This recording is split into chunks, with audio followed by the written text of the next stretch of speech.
সবাই বলেন যে জীবনে কাদের সঙ্গ লাভ করছি সেটা খুব গুরুত্বপূর্ণ। এক ঝুড়ি ফলের মধ্যে যদি একটা পচা ফল আপনি রেখে দেন তাহলে আস্তে আস্তে সমস্ত ফল পচে যায়। সেই জন্য কথায় আছে যে কুসঙ্গ থেকে দূরে থাকো। কিন্তু কি করা যায়? এই সংসার খুবই ছোট। যেখানে আমরা কাজ করি, যেখানে আমরা থাকি, যে পথে আমরা আসা যাওয়া করে থাকি, যে পথে আমরা ভ্রমণ করি, সেখানে এমন অনেক সংখ্যক ব্যক্তি থাকেন যাকে দেখে আমরা মনে করি যে এদের থেকে দূরে থাকতে হবে। তখন আমরা কি করতে পারি? তাদের কি আমরা পরিত্যাগ করব? তাহলে এই সংসারে এমন অনেক মানুষ আছেন, তাহলে কি সংসারই পরিত্যাগ করব? না, সেই ফলের মতন হবেন না যারা একটি পচা ফলের উপস্থিতির জন্য নিজেরাও নষ্ট হয়ে যান। বরং হয়ে উঠুন চন্দন বৃক্ষের মতন, যেটা আসলে সাপেদের বাসস্থান, যেখানে অনেক সংখ্যক অত্যন্ত ভয়ানক বিষধর সাপ থাকে। তারপরেও এই চন্দন, সে কিন্তু নিজের শ্রেষ্ঠত্ব হারায় না। এর মূল্য কিন্তু সেই একই থাকে। মনে রাখবেন, এই সংসারে নিজের সঙ্গ বদলানোর পূর্বে নিজেকে বদলান। নিজেকে কিছুটা এমন ভাবে গড়ে তুলুন যে কেউ আসুক না কেন সে যেন আপনাকে বিভ্রান্ত বা দূষিত না করতে পারে। আসুন আমার সাথে ভালোবেসে বলুন, রাধা রাধা। মানুষ জীবনে অনেক ধরনের সুখ লাভ করে। অর্থ সুখ, পরিবারের সুখ, বৈভবের সুখ। কিন্তু এমন একটা সুখ আছে যা বেশিরভাগ মানুষকে প্রভাবিত করে, কিন্তু সেই সুখ তাদের কোনো প্রয়োজনই নেই। সেটা হলো পরনিন্দা সুখ। অর্থাৎ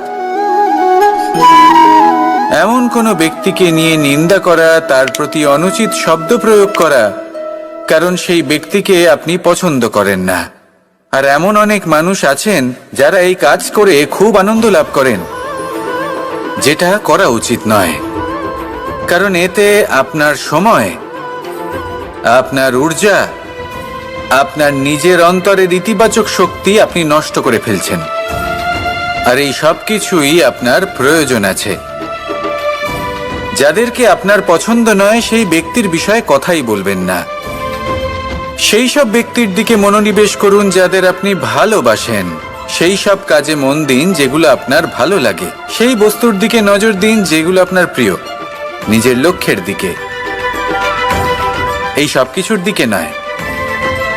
এমনটা করলে আপনার জীবনে আপনি সেই সব বস্তুর দিকে নজর দিতে পারবেন যারা প্রকৃত অর্থে আপনার জীবন আরো শ্রেষ্ঠ করে তোলে। এমনটাই করুন, জীবন আরো অনেক বেশি সুন্দর হয়ে উঠবে। আর তখন এই মন প্রসন্ন হয়ে বলবে, রাধা রাধা। আজ আমরা আবার সাফল্য আর অসফলতার বিষয়ে কথা বলবো। সফল ব্যক্তি কে হয় এবং অসফল ব্যক্তি কে হয়, এই বিষয়ে আমরা আগে অনেকবার কথা বলেছি। প্রত্যেক ব্যক্তি সাফল্য লাভ করতে চান, কিন্তু প্রত্যেক ব্যক্তি সাফল্য লাভের এই কাজে সফল হতে পারেন না। এবার এটা কেন হয়, এর পেছনে কারণটা কি? কারণ হলো ভয়। সফল ব্যক্তি হলেন তিনি যিনি নিজের সিদ্ধান্ত দ্বারা এই সমস্ত সংসারকে বদলে দিয়ে থাকেন, এবং অসফল ব্যক্তি হলেন তিনি যিনি এই সংসারকে দেখে এর বিষয়ে ভেবে নিজের সিদ্ধান্ত বদলে ফেলেন। প্রয়োজন হলো নিজের লক্ষ্যের বিষয়ে ভেবে দেখার, পথের বিষয়ে ভেবে দেখার। একবার যদি আপনি পথ নির্বাচন করে থাকেন, সেই পথে অগ্রসর হতে থাকুন আর তাতে অটল থাকুন। সবসময় দৃঢ় প্রতিজ্ঞ হন। আপনি যদি কোনো পথে টিকে থাকেন আর নিরন্তর পরিশ্রম করতে থাকেন, তবেই আপনার জীবনে সাফল্য আসবে। যদি কথায় কথায় লোকে কি ভাববে, লোকে কি বলবে, একথা ভেবে নিজের সিদ্ধান্ত পাল্টান, তাহলে কখনো নিজের লক্ষ্যে পৌঁছতে পারবেন না। আসুন আমার সাথে ভালোবেসে বলুন, রাধা রাধা। মানুষের 6টি বড় শত্রু রয়েছে, আর এরা অন্য কোথাও নয়, বরং মানুষের অন্তরেই বাস করে। এই 6টি শত্রু হলো কাম, ক্রোধ, মোহ, লোভ, ঈর্ষা আর অহংকার। কিন্তু এরা কি চিরকাল আপনার শত্রু হিসেবেই থেকে যায়? এদেরকে নিজের বন্ধু করে তোলা কি সম্ভব নয়? ভেবে দেখুন না। এবার যদি কথা বলি কাম নিয়ে, অর্থাৎ কামনা করা, তাহলে মানুষ যদি জীবনে কামনা করতে থাকে তাহলে সন্তোষের অনুভূতি লাভ করতে পারে না। কিন্তু এই কামনাই মানুষের বন্ধু হয়ে উঠতে পারে। কিভাবে? ধরুন, যদি মানুষ ভাবে আমি আরো অনেক বেশি শ্রেষ্ঠ ব্যক্তি হয়ে উঠতে চাই আর তার জন্য কর্ম করে, পরিশ্রম করে, তাহলে ভবিষ্যতে গিয়ে শ্রেষ্ঠ ব্যক্তি হয়ে উঠতে পারে কামনার কারণে। অর্থাৎ এই কামনাই ওর বন্ধু হয়ে ওঠে। কিন্তু ধরুন কোনো মানুষ যদি চায় সে শ্রেষ্ঠ ব্যক্তি হয়ে উঠবে, কিন্তু তার জন্য না কোনো কর্ম করছেন আর না কোনো পরিশ্রম করছেন আর অধর্মের পথে চলতে শুরু করে দেন, তাহলে এই কামনাই তার শত্রু হয়ে উঠতে পারে। এবার যদি এই কামনাকে নিজের বন্ধু করে তুলতে হয় তাহলে নিজের নির্বাচনে বিচক্ষণ হতে হবে, নিজের মস্তিষ্কের ওপর নিয়ন্ত্রণ রাখতে শিখতে হবে। সেটাই করুন আর আমার সাথে ভালোবেসে বলুন, রাধা রাধা। আজ আমরা মানুষের আরো একটি শত্রুর বিষয়ে কথা বলবো, যার নাম হলো লোভ। যে কোনো বস্তুকে অত্যাধিক লাভ করার যে বাসনা, যতটা লাভ করেছি ততটা যথেষ্ট নয়, আমার আরো চাই, আরো চাই, একেই বলে লোভ। এবার এই লোভ আপনার জীবনে শুভ না অশুভ, আপনার মিত্র নাকি আপনার শত্রু, সেটাও নির্ভর করছে আপনার ওপর। যেমন ধরুন কোনো ব্যক্তির অসম্ভব ধনের লোভ, সে সেটা অর্জন করছে আর সেটা সংগ্রহ করছে, আর সেটা লাভ করার জন্য সে অনৈতিক কাজ করছে। যদি এই সব হতে থাকে তাহলে লোভ কিন্তু আপনার পক্ষে অত্যন্ত ক্ষতিকারক। কিন্তু যদি সেই ব্যক্তি ধরুন ধন অর্জন করছেন, তার সাথে নীতিও পালন করছেন, আর সংগ্রহ করার পরে সেটা সংসারে ছড়িয়ে দিচ্ছেন, যদি এমনটা হয় তাহলে এই লোভ আপনার বন্ধু হয়ে উঠতে পারে। যদি আপনার সৎসঙ্গ লাভ করার, সৎকর্ম করার লোভ থাকে তাহলে আপনি কখনো একা থাকবেন না। যদি ভালোবাসা প্রদান করার লোভ থাকে, এই সংসারকে সাহায্য করার লোভ থাকে, তাহলে এই লোভ যা সংসারের শত্রু, সেটা কিন্তু আপনার সাথে পরমাত্মার মিলন ঘটাতে পারে। এবার এই লোভকে নিজের মিত্র করে তুলবেন নাকি শত্রু করে তুলবেন, সেই সিদ্ধান্ত আপনারই। আসুন আমার সাথে ভালোবেসে বলুন, রাধা রাধা। কখনো এই প্রকৃতির দিকে তাকিয়ে থাকবেন। এই প্রকৃতি অনেক ধরনের শিক্ষা দেয়। কোন একটা গাছকে দেখুন কিভাবে সে মাটি থেকে জল শুষে নেয়। সে ঝড় হোক বা হোক কড়া রোদ সব সহ্য করে এবং অবশেষে সে ফল ধারণ করে। আর সেই ফল উৎপন্ন করার পরে সে ফল কিন্তু সে নিজে গ্রহণ করে না, এই সংসারকে প্রদান করে, যাতে পশু পাখি মানুষ তারা এই ফল গ্রহণ করে শক্তিশালী হয়ে উঠতে পারে, সুস্থ থাকতে পারে। সেভাবেই নদী, সরোবর এরা নিজেরাও কিন্তু নিজেদের জল গ্রহণ করে না, মাটিকে প্রদান করে, পশু পাখিকে প্রদান করে। সূর্য নিজেও নিজের জন্য প্রজ্বলিত হয় না, সে প্রকাশ ছড়িয়ে দিতে চায় আমাদের সবার কাছে, সে আলো পৌঁছে দিতে চায়। এই প্রত্যেকের কর্মে পরমার্থ নিহিত আছে, আর সেই জন্যই এদের সকলকে পুজো করা হয়। তাই মনে রাখবেন, আপনার কাছে জীবন যাপনের অতিরিক্ত যা কিছুই আছে তা পরমার্থের জন্য। তাহলে তার সদ্ব্যবহার করুন আর আমার সাথে ভালোবেসে বলুন, রাধা রাধা। পরিবর্তন, এটা হলো সৃষ্টির অমূল্য নিয়ম। এই সংসারে সবকিছু সময়ান্তরে পরিবর্তিত হয়, এই সময়ও পরিবর্তিত হয়। পরিবর্তন চিরকাল হয়ে এসেছে আর চিরকাল হতে থাকবে। কিন্তু এবার আমরা সেই পরিবর্তন কিভাবে লাভ করব, যেটা আমাদের প্রয়োজন, যেটা আমরা চাই। আমরা জীবনে বিকাশ চাই। এই বিকাশ কিভাবে লাভ করতে পারি? এই প্রকৃতি কিন্তু আমাদের অত্যন্ত উত্তম উদাহরণ দিয়ে বুঝিয়েছে। একটি বিন্দুর উদাহরণ দিয়েছে যা ভবিষ্যতে একটা বিশাল নদীর আকার ধারণ করে। এটা কিভাবে হয়? মেঘ থেকে একটি বিন্দু ঝরে পড়ে সেই পর্বতের ওপর যেখানে হিম আছে।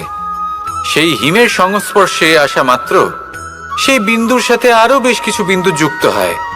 তারপর তারা অগ্রসর হয়, আরো কিছু বিন্দু যুক্ত হয়, আস্তে আস্তে একটা ক্ষীণ ধারার রূপ ধারণ করে এবং সেটাই ভবিষ্যতে আরো এগোতে থাকে।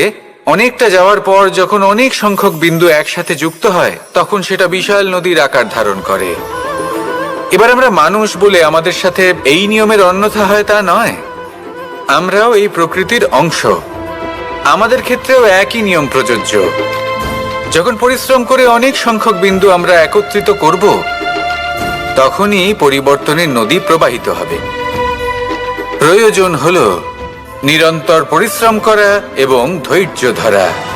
এটা করতে থাকুন, জীবনে সবকিছু লাভ করতে পারবেন। কারণ প্রকৃতি আমাদের এটাই শিখিয়েছে, আর আমরা এই ব্রহ্মরই একটি অংশ, যার দ্বারা এই ব্রহ্মাণ্ড নির্মিত। আসুন আমার সাথে ভালোবেসে বলুন, রাধা রাধা। আমরা সকলে সামাজিক জীব। মানুষের সাথে দেখা সাক্ষাৎ করা এটা চিরকালই চলতে থাকে। আমরা কখনো কাউকে উপহার দিই, আবার কখনো কেউ আমাদের উপহার দেয়। কখনো কি এমন হয়েছে যে আপনি কাউকে একটা উপহার দিয়েছেন, কিছু সময় পরে বা কিছু মাস পরে সেই উপহারই ঘুরে ফিরে আপনার কাছেই এসেছে, অর্থাৎ সেই বস্তুটাই আপনার কাছে আবার ফিরে এলো? এরকম হয়। ছেলেবেলায় একদিন একজনের বিবাহ ছিল। তখন মা তাকে একটা উপহার দিতে চাইছিলেন, তাই তিনি একটা পোশাক বানালেন আর সেটাকে সুসজ্জিত করছিলেন। আমি দেখলাম আর জিজ্ঞেস করলাম যে মা, এই পোশাক এত সুসজ্জিত করার কি আছে? তখন মা বললেন যে কানাই, কখনো কাউকে এমনই উপহার দেবে, এমন প্রকারে দেবে যে সেটা যদি আবার ঘুরে ফিরে তোমার কাছে ফিরে আসে তাহলে যেন তোমার খারাপ না লাগে। এটাই কিন্তু হয় আমাদের ব্যবহারের সাথে, কর্মের সাথেও এবং আমাদের কথার সাথেও। তেমনই আচরণ করবেন যে আচরণ আপনি সহ্য করতে পারবেন। যদি মুখ থেকে কটু কথা বেরোতে থাকে তখন নিজেকে সংযত করে নিন। সেই শব্দই প্রয়োগ করুন যেটা আপনি তার বদলে শুনতে চাইবেন এবং আপনার দুঃখও হবে না। কারণ আপনার কর্ম এমন একটা উপহার যেটা আবার ঘুরে ফিরে ফলস্বরূপ আপনার কাছেই আসবে। সেই জন্য নিজের আচরণ শুভ করুন, নিজের মানসিকতা শুভ করুন, নিজের মুখ থেকে মধুর বাণী নিঃসৃত করুন আর এইভাবেই মধুরভাবে বলুন, রাধা রাধা। এই সংসারে প্রত্যেকটা জিনিসের নিজস্ব একটা বিশেষত্ব আছে, আর তার বিশেষত্বর জন্যই তাকে বিশেষ গুরুত্ব দেওয়া হয়। যদি কথা বলি অস্ত্রের, যেমন তরোয়াল। তরোয়াল নির্মাণ করা হয়েছে রক্ষার জন্য। কত তাড়াতাড়ি সে সামনে উপস্থিত শত্রুকে নিধন করতে পারে। এবার এই তরোয়ালের কোন গুণটা দেখা প্রয়োজন? সেটার ধার। সেই বস্তুটি নয় যার মধ্যে এই তরোয়াল রাখা হয়। সেইভাবেই যদি আমি কথা বলি বাণের, তাহলে এটা প্রয়োজনীয় নয় যে সেই বাণ কতটা তীক্ষ্ণ, কতটা বলশালী। এটা দেখা প্রয়োজন যে তার আকারটা কেমন। সে কি বাতাস ভেদ করে নিজের লক্ষ্যে পৌঁছতে পারবে? সেটা বেশি গুরুত্বপূর্ণ, সেই জায়গাটা নয় যেখানে সেই বাণ রাখা হয়। ঠিক সেইভাবেই যদি আপনি কোনো মানুষেরই মূল্য বুঝতে চান, তাকে পরখ করে দেখতে চান, তাহলে তার জাতি, তার ধর্ম, তার রূপ, তার আকার, সেগুলো দেখে তাকে পরখ করতে চেষ্টা করবেন না। তাকে পরখ এই সব কিছুর ভিত্তিতে করবেন না। তার স্বভাবটা দেখুন, তার গুণ দেখুন, তার প্রতিভা দেখুন, তার কর্ম দেখুন। কারণ এটাই সেই ব্যক্তির আসল পরিচয়, এটাই হলো তার অস্তিত্ব। যখনই আপনি কোনো নর্তককে শ্রেষ্ঠ নৃত্য প্রদর্শন করতে দেখেন, তখন আপনি কিন্তু এটা ভাবেন না যে সে কোথা থেকে এসেছে, সে কি খায়, ওর বন্ধু বান্ধব কারা, আপনি তার নৃত্য দেখেন, ওর শিল্প দেখেন, সেটারই প্রশংসা করেন, সেটাকেই সম্মান করেন। সেইভাবে এই সংসারে সকলকে সম্মান করুন। আর এই সম্মানের আধার হওয়া উচিত তার গুণ, তার স্বভাব, তার কর্ম, তার রূপ আর তার বেশভূষা নয়। আসুন আমার সাথে ভালোবেসে বলুন, রাধা রাধা। এই সংসার বলে যে কৃষ্ণ হলো মহাযোগী, কেউ বলে যে কৃষ্ণ হলো সাংখ্যযোগের প্রবর্তক, কেউ বলে ভক্তিযোগের, কেউ বলে জ্ঞান যোগের, কেউ কেউ এটা মনে করেন যে অষ্টাঙ্গ যোগের প্রভু হলাম আমি। কিন্তু এই যোগ আসলে কি? যোগ বিষয়টাকে বোঝা খুব একটা কঠিন নয়, কিন্তু সেই যোগকে নিজের যাপনের অংশ করে তোলা হলো অত্যন্ত কঠিন, আর তার জন্য প্রয়োজন অভ্যাস। যোগ শব্দটার অর্থ হলো যুক্ত করা, আর এটা আমি ছোটবেলায় শিখেছিলাম। যখন আমার মাখন খেতে ইচ্ছে করত আর মা মাখনের সেই হাঁড়িটা ওপরে টাঙিয়ে রাখতেন, তখন আমরা ভাবতাম যে অত দূরে পৌঁছবো কি করে। তখন আমরা যোগের বিষয়ে জানতে পারলাম, আর তখন জানতে পারলাম যে সব থেকে গুরুত্বপূর্ণ যোগ আসলে কি? সহযোগিতা, সাহায্য। আমরা সব সখারা একসাথে জড়ো হতাম, একে অপরের পিঠের ওপর উঠে দাঁড়াতাম, আর তারপর আমরা ওই মাখনের হাঁড়ির কাছে পৌঁছতে পারতাম, আর তারপর আমরা সবাই মিলে সেই মাখন ভাগ করে খেতাম। সহযোগিতা, এটা অত্যন্ত গুরুত্বপূর্ণ। পাণ্ডবরাও মহাভারতে এটাই করেছিলেন। ওনাদের সাথেও কেউ ছিল না, একে অপরকে সাহায্য করে ওনারা অনেক বীরদের একত্রিত করেছিলেন। তারপর অবশেষে মহাভারতের এই মহাযুদ্ধে ওনারা জয়লাভ করেছিলেন। রামায়ণে রাম এবং লক্ষ্মণের সাথে কেউ ছিল না। সহযোগিতার মাধ্যমে ওনারা ভাল্লুক আর বানর সেনাকে একত্রিত করেছিলেন, আর এই সংসারের সব থেকে প্রবল রাক্ষস রাবণকে বধ করেছিলেন। মনে রাখবেন, একসাথে মিলে যদি আপনারা কর্ম করতে শেখেন, তাহলে এই সংসারে এমন কিছুই নেই যেটা আপনি অর্জন করতে পারবেন না। আসুন আমার সাথে ভালোবেসে বলুন, রাধা রাধা। মানুষ যখনই কোনো পর্বতারোহণ করতে শুরু করে, তখন সে বারবার পড়ে যায়, বারবার উঠে দাঁড়ায়, সামনে এগোতে চেষ্টা করে, কিন্তু যদি সে দৃঢ় নিশ্চয় করে থাকে, তাহলে সে অবশেষে সেই পর্বতের শিখরে পৌঁছেই যায়। চলার পথে যদি বড় কোনো পাথর চলে আসে বা পর্বতের কোনো বড় অংশ সামনে আসে, তাহলে সে তার সাথে ধাক্কা খায় না, সে পথ বদলে নেয়। কিন্তু বাধা তাকে সবসময় পেতেই হয়, আর সেই বাধা সে পায় ছোট ছোট পাথরের দ্বারা। তাদের উপর পা পড়লে তার পা পিছলে যায় আর সে পড়ে যায়। এই ছোট ছোট পাথর হলো আমাদের জীবনের সেই ছোট ছোট সমস্যা, সেই ছোট ছোট ভুলগুলো যেগুলো আমরা অবজ্ঞা করতে থাকি। আমরা ভাবি এর দ্বারা কি বা ক্ষতি হবে, কিন্তু সেগুলোই অনেক সময় আমাদের অসফলতার কারণ হয়ে দাঁড়ায়। যত তাড়াতাড়ি সম্ভব এই ছোট ছোট পাথরগুলিকে জীবন থেকে তুলে ফেলে দিন। ভুল হওয়াটা স্বাভাবিক, কিন্তু তার মানে এই নয় যে বারবার সেই ভুলের পুনরাবৃত্তি ঘটবে। ভুলটা বুঝুন, সেটা স্বীকার করুন, আর সেটা শুধরে নিন।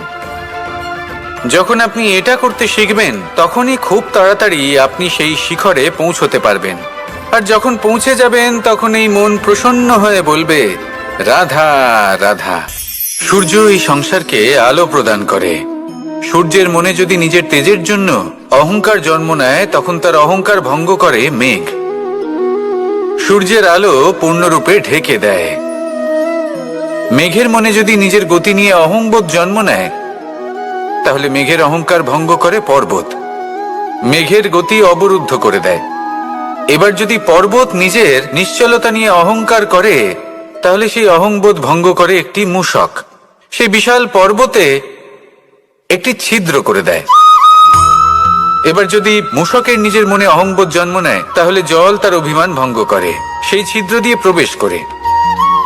আর যদি জলের মনে অহংবোধ জন্ম নেয়, তখন মানুষ বাঁধ নির্মাণ করে তার গতিপথ রুদ্ধ করে, জলের অহংকার ভঙ্গ করে। আর যদি মানুষের মনে অহংকার জন্ম নেয়, তখন সূর্য নিজের তাপ দ্বারা মানুষের অহংকার ভঙ্গ করে। এই সংসারে অহংকার প্রদর্শন করার কোনো প্রয়োজন নেই। আমাদের সবার মধ্যেই কিছু বিশেষ গুণ আছে, আর সবার মধ্যে কোনো না কোনো দোষও আছে। এই প্রকৃতি আমাদের কি শিক্ষা দেয়? কেউ একে অপরের সাথে লড়াই করে না, একে অপরের জন্য বাধা সৃষ্টি করে না, শুধু নিজের কর্ম করে। সূর্য নিজের প্রকাশ দ্বারা বনস্পতি এবং গাছপালাকে জন্ম দেয়। মেঘ বর্ষা সৃষ্টি করে লুপ্ত হয়ে যায়, আবার নির্মিত হয়। পর্বতের সেই নিশ্চলতা সেই বর্ষাকে একটা দিশা প্রদান করে, আর তারপরে তা ধারা হয়ে প্রবাহিত হয়ে যায়। এইসব কি? এইসব একটা সম্পর্ক, একটা চক্রের মতো। সবাই একসাথে নিজের কর্ম করে, তাই এই চক্র আবর্তিত হয়। এটা আমাদেরও করতে হবে, একসাথে মিলে কাজ করতে হবে। কারোর জন্য বাধা হয়ে উঠলে হবে না, কাউকে ছোট মনে করলে হবে না। এটাই করতে থাকুন, সবাই মিলেমিশে কর্ম করুন। প্রকৃতি আমাদের এই শিক্ষাই দেয়। আসুন আমার সাথে ভালোবেসে বলুন, রাধা রাধা। আপনি কখনো পলাশ ফুল দেখেছেন? কি সুন্দর দেখতে, লাল রক্তবর্ণ, উজ্জ্বল, কিন্তু এতে কোনো সুগন্ধ নেই। সেই জন্য ওকে শুধু চোখ ভরে দেখতে ইচ্ছে করে। দেখবেন তাকে কিন্তু পুজোতে ব্যবহার করা হয় না, এই ফুল দিয়ে মালা বানানো হয় না। সেরকমই আমাদের জীবনে এমন অনেক ব্যক্তি রয়েছেন যাদেরকে সম্মান অর্জন করতে হয়। যদি আপনি কোনো উচ্চ বংশে জন্ম নিয়ে থাকেন এবং আপনার কাছে সবকিছু থাকে, ধন ঐশ্বর্য থাকে, সবকিছু আপনি আগে থেকেই পেয়ে গেছেন, তাও কিন্তু এই সংসার আপনাকে সম্মান দেবে না। ততক্ষণ পর্যন্ত দেবে না যতক্ষণ না আপনি নিজের অন্তরে গুণ জাগ্রত করছেন, শ্রেষ্ঠ কর্ম করছেন, নিজের অন্তরে ইতিবাচক মনোভাবের এই সুবাস জাগ্রত করছেন। যদি এসব কিছু করেন, তাহলেই এই সংসার আপনাকে সম্মান দেবে। এবার এটা আপনার ওপরে নির্ভরশীল যে আপনি কি পলাশ ফুলের মতো হতে চান, নাকি অন্য কোনো ফুল হয়ে উঠতে চান যার সুবাস আছে, যে নিজের সুবাস এই সারা পৃথিবীতে ছড়িয়ে দেয়। আসুন আমার সাথে ভালোবেসে বলুন, রাধা রাধা। এই সংসারে একটা শব্দ আছে যার বিষয়ে মানুষ অত্যাধিক চিন্তা ভাবনা করে, আর সেই শব্দ হলো অস্তিত্ব, পরিচয়। প্রত্যেক ব্যক্তি এই সংসারে নিজের অস্তিত্ব করতে চায়, আর ছোট থেকে এটাই হয়। যখন আমরা শ্রেণীকক্ষে যাই, পড়তে যাই, তখন আমরা এটাই ভাবি যে আমরা নিজেদের অস্তিত্ব গড়ব, সুনাম অর্জন করব। সকল ব্যক্তি যাতে এটাই বলে যে এই হলো সর্বশ্রেষ্ঠ ছাত্র, আর এটাই আমাদের পরিচয়। কার্যক্ষেত্রেও আমরা ঠিক এটাই চেষ্টা করি, পরিশ্রম করতে থাকি এবং ভবিষ্যতে গিয়ে আমরা নিজেদের পরিচয় খুঁজে পাই। পরিচয়ের সাথে সাফল্য আসে, আর সাফল্যের সাথে আসে অস্তিত্ব। আর যখন এই দুটি সংযুক্ত হয়, তখন মানুষ অসফলতার কথা ভেবে ভয়ভীত হয়ে পড়ে, আর এটা ভাবতে থাকে যে যদি আমি অসফল হই, তাহলে সেই পরিচিতির কি হবে, সেই নামের কি হবে, সেই সব কিছু যে আমি অর্জন করেছি তার কি হবে। সে ভয়ভীত হয়ে পড়ে, আর এই ভয়ের কারণে তার বিকাশ কোথাও না কোথাও অবরুদ্ধ হয়। সে শ্রেষ্ঠ কর্ম করা বন্ধ করে দেয় এবং শুধু এই সুরক্ষিত থাকতে চেষ্টা করে। আর অসফল হলে তাতে ভয় পাওয়ার কোনো প্রয়োজন নেই, কারণ যখন আপনি সফল হন, তখন এই সাফল্য আপনার পরিচয় এই সংসারের সাথে করায়। কিন্তু যখন আপনি অসফল হয়ে থাকেন, তখন এই অসফলতা এই সংসারের পরিচয় আপনার সাথে করায়, যা অত্যন্ত আবশ্যক। অসফলতা প্রত্যেকের জীবনেই আসবে, তার সম্মুখীন হন আর তার থেকে শিক্ষা লাভ করুন। কারণ যখনই আপনি অসফল হন, তখনই আপনার জ্ঞান চক্ষু উন্মুক্ত হয়। আসুন আমার সাথে ভালোবেসে বলুন, রাধা রাধা। নিজের নিজের অভিজ্ঞতাগুলো দেখে, তার পরিণাম দেখে প্রত্যেক মানুষের মনে একটা ধারণা জন্ম নেয়। প্রজন্মের পর প্রজন্ম যখন অগ্রসর হতে থাকে, এই ধারণাগুলোই কারণ হয়ে ওঠে যা মানুষের জীবনে তার শুভর, অশুভর, লাভের, ক্ষতির এই সব কিছুর আধার হয়ে ওঠে। যেমন ধরুন আপনি কোথাও যাচ্ছেন আর পথে বেড়াল রাস্তা পার করে গেল, সেটা অশুভ বলা হয়। কেউ হাঁচলে কাজ থামিয়ে দেওয়া হয়। বলা হয় যখন আপনি কোনো শুভ কাজ করতে যাবেন তখন মিষ্টি খেয়ে যাবেন, কাজ সফল হবে। যদি কোনো ব্যক্তি অনুচিত কথা বলে দেন তার মানে অনুচিত কিছুই ঘটবে, আদি ইত্যাদি এরকম অনেক সংখ্যক ধারণা আছে। কিন্তু সবকিছু যদি এরকমই হতো তাহলে প্রত্যেক মানুষ নিজের কথা দ্বারা নিজের বা অন্য কারোর জীবন স্বর্গতুল্য করে তুলতো, নয়তো নরকে পরিণত করত। কিন্তু এরম কি আদৌ হয়? না। কারণ এই সব ধারণা, এই সব কিছু এর উৎস হলো মানুষের মন, তার মস্তিষ্ক। যখন আমরা কোনো বাক্য বা কোনো ধারণাকে একটু বেশি গুরুত্ব দিয়ে ফেলি, তার উপর একটু বেশি বিশ্বাস করে ফেলি, তখন যেটা হয়, তখন আমাদের এই ইচ্ছে শক্তি তার সঞ্চার হয় সেই বাক্যের মাধ্যমে। আর সেই জন্য সেই বাক্য আস্তে আস্তে ফলপ্রসূ হতে থাকে। এটা হলো মানুষের মনের শক্তি, তার মস্তিষ্কের শক্তি। এটা কখনো ভুলে যাবেন না। এটা প্রয়োগ করুন আর তার সদ্ব্যবহার করুন। একে প্রয়োগ করুন নিজের লক্ষ্যে পৌঁছানোর জন্য, শুভ কর্ম করার জন্য। আসুন আমার সাথে ভালোবেসে বলুন, রাধা রাধা। পাশা নামক এই খেলাটি আপনারা নিশ্চয়ই খেলেছেন, না খেলে থাকলে দেখেছেন, আর যদি দেখেও না থাকেন তাহলে নিশ্চিত রূপে শুনেছেন। মহাভারতের এই মহাযুদ্ধ কোথাও না কোথাও এই পাশা নামক খেলার কারণে হয়েছিল।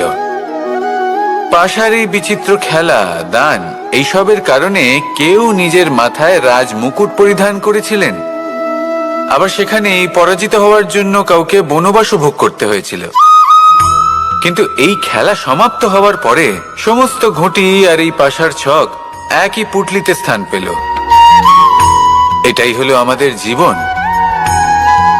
এই সংসারে আমরা জয় পরাজয়ের বিষয়ে এতটাই ভাবি, এত চিন্তা করি যে এই জীবনের খেলার আনন্দটাই উপভোগ করতে পারি না। আর অবশেষে কি হয়?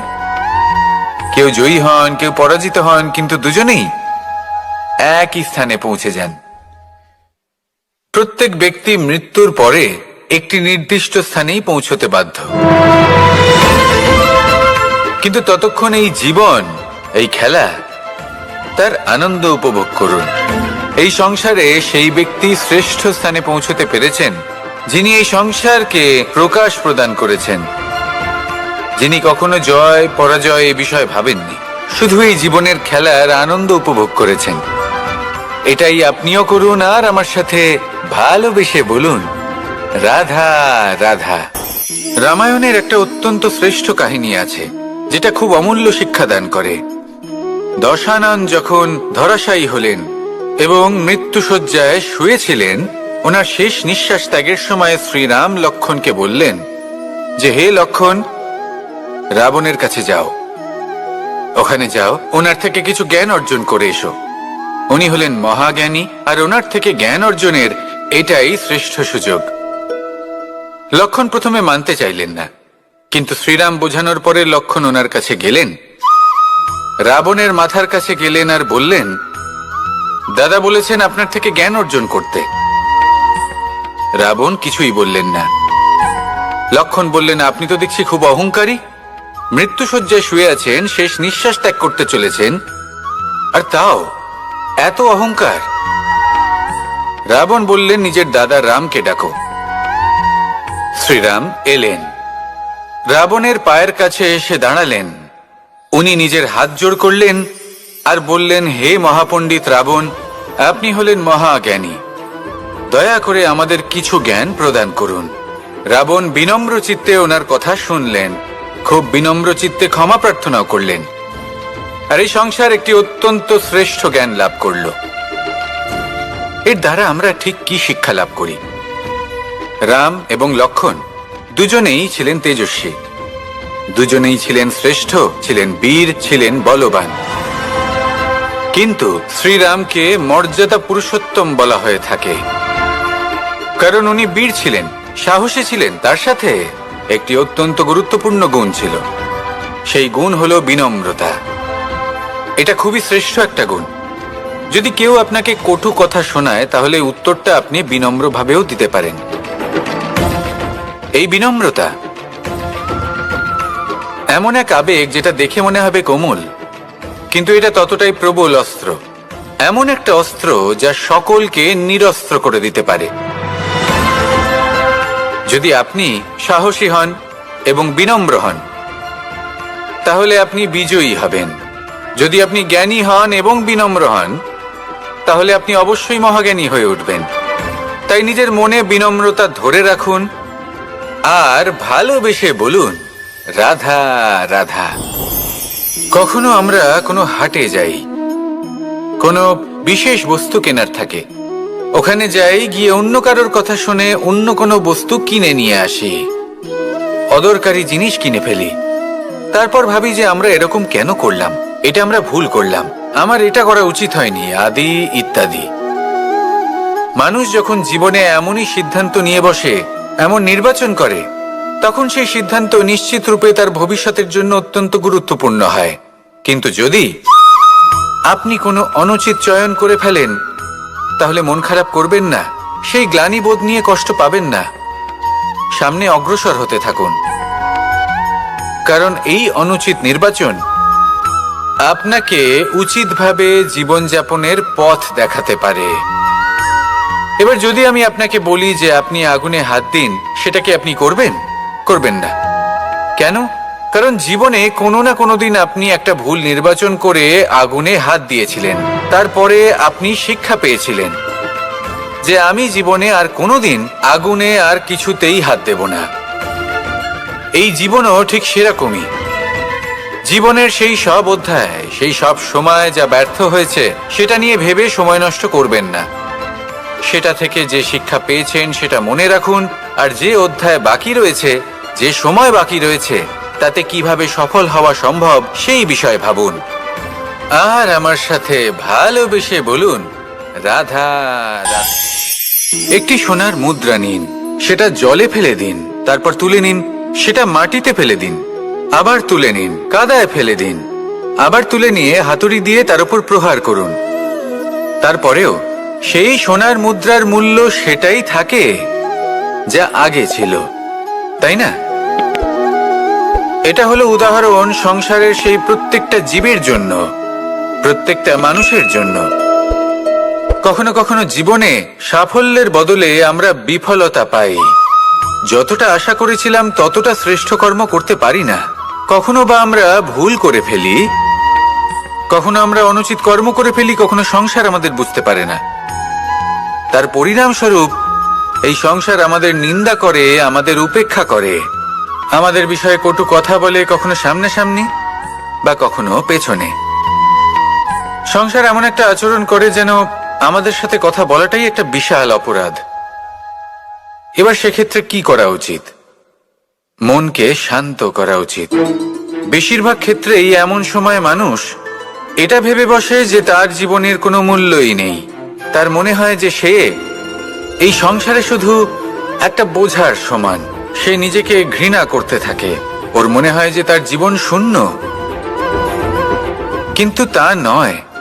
আপনি সোনার মুদ্রার মতো, যদি আপনার মধ্যে সেই গুণ থাকে, আপনি শ্রেষ্ঠ কর্ম করেন, আপনার মধ্যে সেই বিদ্যা থাকে, আপনি নিরন্তর প্রয়াস করেন, সৎকর্মের পথে এগোতে থাকেন, তাহলে আপনার নিজের যে মূল্য তৈরি হয় সেটা কোনো পরিস্থিতিতে কোনো ব্যক্তি আপনার থেকে কেড়ে নিতে পারবে না। শুধু নিজে ভেঙে পড়বেন না। এটা ভাবুন, যে সম্মান আপনি হারিয়েছেন সেটা আপনি কিভাবে ফিরে পেতে পারেন, তার জন্য কি করতে হবে। যে ধন আপনি হারিয়েছেন সেটা পেতে হবে কিভাবে, তার জন্য কি কি করতে হবে। শান্ত মনে সবটা ভেবে দেখুন, সিদ্ধান্ত নিন এবং অগ্রসর হন। আপনি এই সংসারের কাছে তেমনই হয়ে উঠবেন যেমন আপনার কর্ম হবে। যদি তা শ্রেষ্ঠ হয়, সবাই তাই ভাববে। আসুন আমার সাথে ভালোবেসে বলুন, রাধা রাধা।